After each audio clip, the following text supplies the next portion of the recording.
회당에서 나와 곧 야고보와 요한과 함께 시몬과 안드레의 집에 들어가시니 시몬의 장모가 열병으로 누워있는지라 사람들이 곧 그 여자에 대하여 예수께 여짜온대 나아가사 그 손을 잡아 일으키시니 열병이 떠나고 여자가 그들에게 수종드니라. 저물어 해질 때에 모든 병자와 귀신 들린 자를 예수께 데려오니 온 동네가 그 문 앞에 모였더라. 예수께서 각종 병이 든 많은 사람을 고치시며 많은 귀신을 내쫓으시되 귀신이 자기를 알므로 그 말하는 것을 허락하지 아니하시니라. 지난 말씀에서 예수님께서는 회당에서 말씀을 가르치시다가 귀신 들린 자를 고쳐주셨죠. 그리고 오늘 본문에서는 베드로의 장모가 열병에 걸렸는데 예수님은 그 열병을 치료해 주십니다. 이 사실을 우리가 읽을 때 분명히 깨닫게 되는 것이 있어요. 우리가 믿는 주님이 어떤 분이신가 그 말입니다. 주님께서는 우리의 영혼만 치유해 주시는 것이 아니라 우리의 육적인 약한 것들, 질병까지도 치료해 주시는 진정한 우리의 영육간의 구원자가 되신다는 사실입니다. 그리고 그 예수님은 이렇게 고대 사회 때 성경에만 기록되어진 능력자가 아니라 오늘 새벽 예배를 드리는 또 새해를 살아가는 저와 여러분의 영혼도 육체도 가정도 삶도 하나님께서 기뻐하시는 대로 약한 것들을 치유해 주시고 또 모든 결핍의 문제들을 채워주시는 진실로 우리의 치료자요 구원자가 되심을 믿으시기를 바랍니다. 그래서 여러분 믿음대로 된다고 하셨어요. 일주일간 새벽 예배를 여러분 특별히 드리시면서 누군가는 영혼의 문제가 해결되고 또 누군가는 육체의 문제가 해결받는 놀라운 은혜와 능력과 또 기적의 새벽의 재단이 되시기를 바라겠습니다.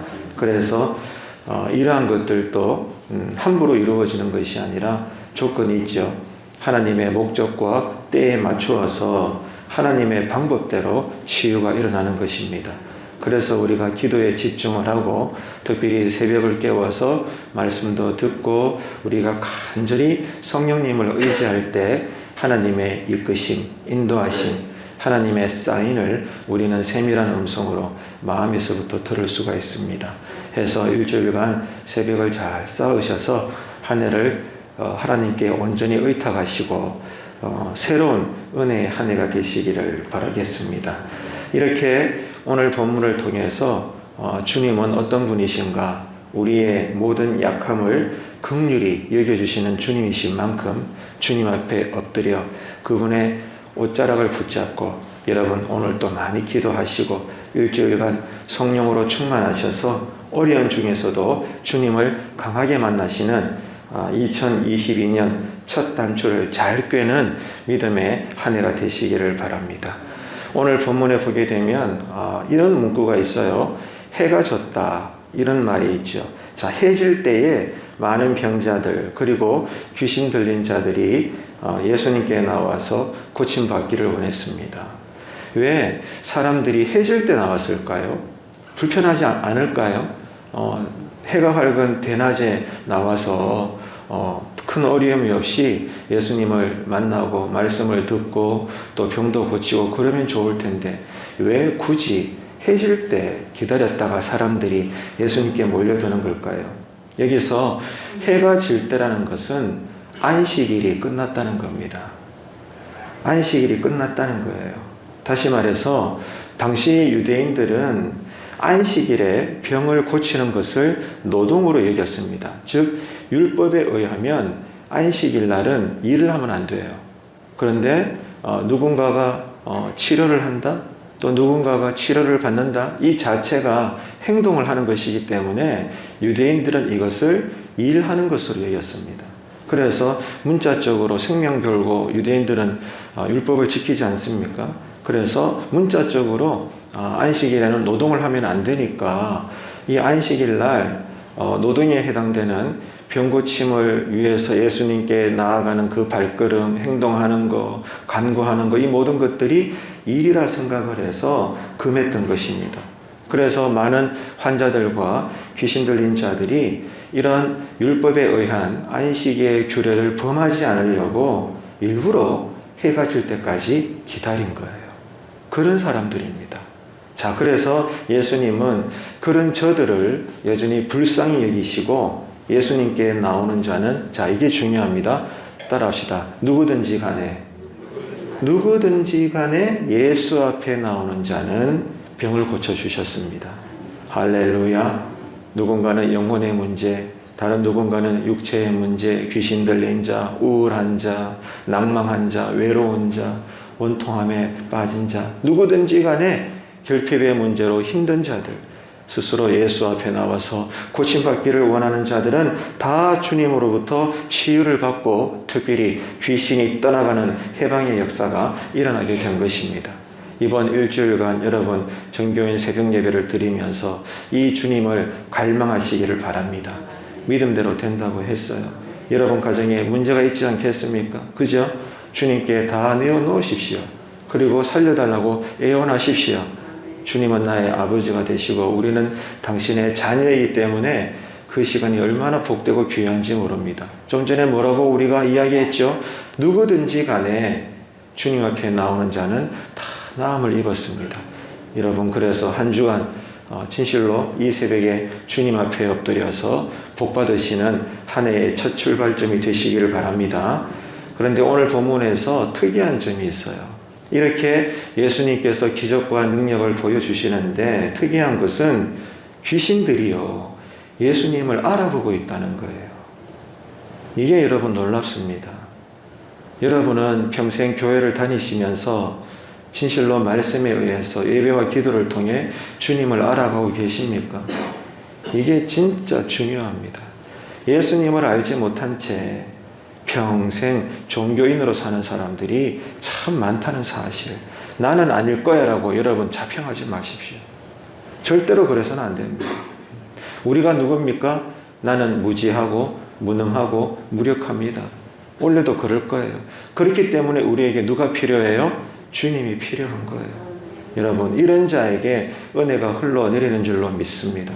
자, 이렇게 귀신이 예수님을 알아보고 예수님의 신분을 정확하게 외칩니다. 당신은 누구다. 하나님의 거룩한 자다. 하나님의 아들이다.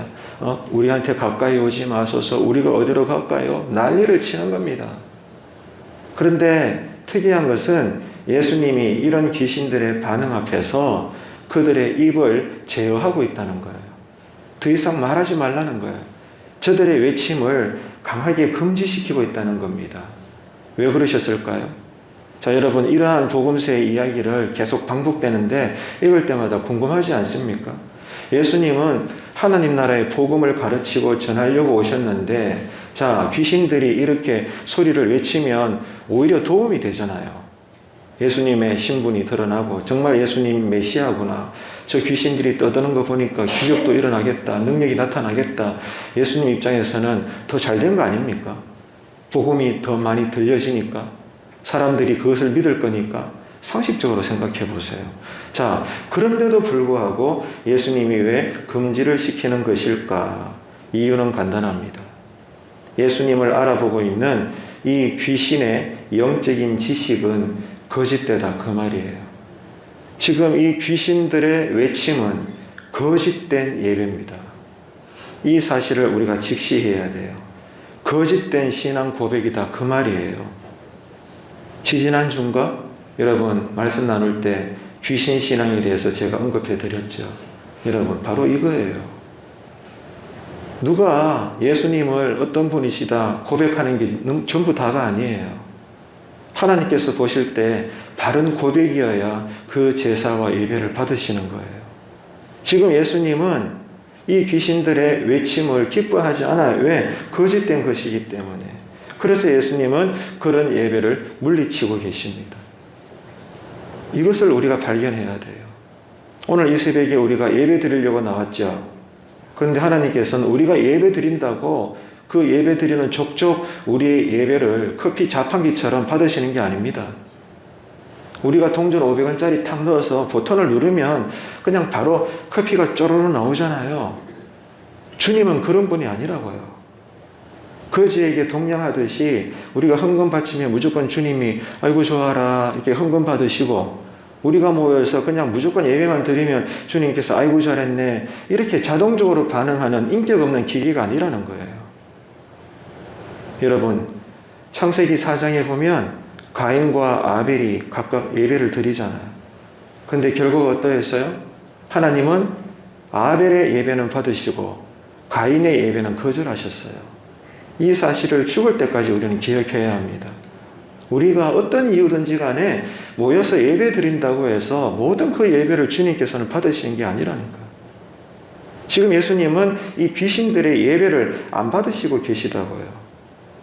그렇기 때문에 여러분, 중요한 것은 뭡니까? 오늘 이 말씀을 보면서 아이고 그렇구나. 지금 하나님께서 내가 드리는 이 새해를 맞이한 이 첫 새벽 예배는 과연 주님이 받으실까? 우리는 이 예수님의 모습을 보면서 스스로에게 물어야 되는 거예요. 중요한 것은 하나님께서 받으시는 예배가 되어야 된다는 거예요. 우리가 주일 예배든 새벽 예배든 개인 예배든 뭐든지 간에 우리 스스로 판단할 수 있게 되잖아요. 아, 오늘 예배 좋았다. 이 교회는 어떻다. 이런 것들. 그죠? 오늘 기도회는 어땠다. 오늘 말씀은 어땠다. 이거 여러분 아무것도 중요하지 않습니다. 내가 볼 때는 예배가 엉망이었지만 주님께서는 그 예배를 기쁘게 받을 수도 있는 거예요. 내가 볼 때는 이 예배가 너무 좋은 오늘 특별한 예배였는데 정작 주님께서는 그 예배를 싫어할 수도 있는 거예요. 중요한 것은 예배를 받으시는 주님이 어떻게 판단하시는가 이겁니다. 이거를 우리가 캐치해야죠. 다시 언급합니다. 예배의 대상이신 주님은 우리의 예배를 받을 수도 있고 거절할 수도 있어요. 누군가는 가인의 예배고 누군가는 아벨의 예배인 것입니다. 그렇기 때문에 중요한 것은 하나님 보시기에 어떤가 그 말이에요. 하나님 보시기에 지금 우리는 믿음으로 예배를 드리는 건가? 정말 진실한 예배인 건가? 또한 진실한 삶으로 우리는 예배의 첫 문을 언제나 열고 이 자리 앞에 나오는 건가? 우리는 돌고 떨림으로 경외하는 마음으로 예배를 드려야 되는 것입니다. 그렇기 때문에 여러분, 이 아침에 우리가 또 기도하시다가 여러분 일터로 돌아가시겠지만 기도도 마찬가지예요. 주님께서 기쁘게 받으시는 기도, 원하시는 기도가 있다고요. 그래서 바른 기도, 하나님의 뜻을 아는 기도를 우리가 드림으로써 여러분의 외치는 모든 기도의 내용들이 조금도 땅에 떨어지지 않고 오늘 새벽에 기도 드린 대로 이 하루 속에 이루어지고 오늘 또 일주일간 이루어지고 한 해 동안 하나님의 은혜로 여러분 잘 살아내셔서 만나는 사람들에게 나를 만나주신, 나를 치료해주신, 공급해주신 여호와 하나님을 간증하시고 그러면서도 특별히 비밀스럽게 여러분만이 가질 수 있는 하나님과 여러분만의 은밀한 친밀감, 비밀스러운 교제를 영원히 가슴에 품고 숨겨진 기쁨으로도 잘 사시는 올 한 해가 되시기를 바랍니다. 그래서 중요한 것은 하나님이 원하셔야 돼요. 하나님께서 기뻐하시는 새벽제단이 되어야 되고 올 한 해가 되어야 되는 겁니다. 우리가 중심이 되지 말고 어떻게 해서든지 간에 하나님께서 기뻐하실까? 하나님께서 내 예배를 받으셨을까? 여기에 우리가 늘 관심을 가지시고 하나님 중심으로 하나님의 뜻대로 하나님의 방법대로 하나님의 때에 이루어질 것을 사모하시면서 애통한 자의 마음으로 여러분 그렇게 올 한 해 잘 살아내시는 멋진 2022년 한 해가 되시기를 주님의 이름으로 축원합니다.